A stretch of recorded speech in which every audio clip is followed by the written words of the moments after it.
mga Pilipino na piniling mag-abroad upang pamilya'y umasenso. Mas piniling lumayo at ang lungkot ay tiisin kaysa tumambay sa Pinas at mag-ulam ng asin.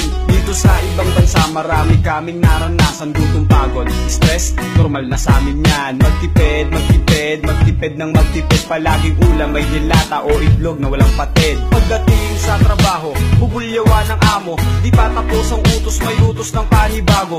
Teka muna boss, baka ikay nakakalimot, tao po kami at hindi mga robot. Kahit na anong lungkot at hirap ang dumaan, para sa aming pamilya kakayanin namin yan. Basta laging tandaan, hindi ka nag-iisa, bawat laban mo sa buhay ang Diyos ay iyong kasama. Bawat araw, bawat gabi, hindi kayo kapiling. Buha ko'y pumapatak at laging dinadalangin na sana'y dumating na ang araw ng pag-uwi upang ang pamumulila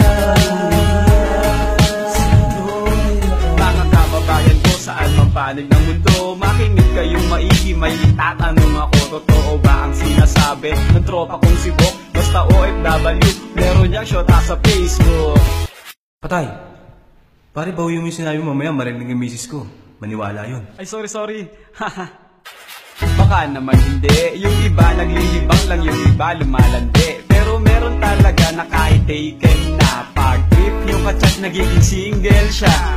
Pare, seryoso na tayo. Puro kalokohan eh. O sige, eto na.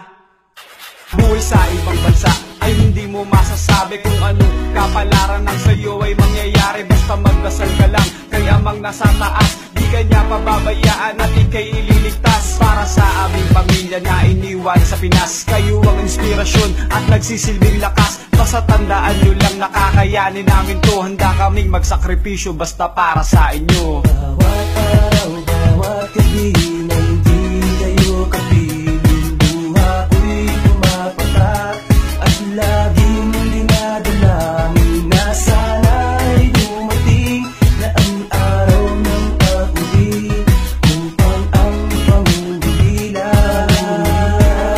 sa'yo'y nakauwi. Alam nyo, mahirap at masarap maging isang OFW. Masarap kasi alam mo nakakatulong mo sa pamilya mo. Mahirap kasi napakalayo mo sa mga taong mahal mo. Kaya walang makakapantay sa pagmamahal ng isang OFW para sa kanilang pamilya. Kaya saludo ako sa inyo, mga bagong bayani.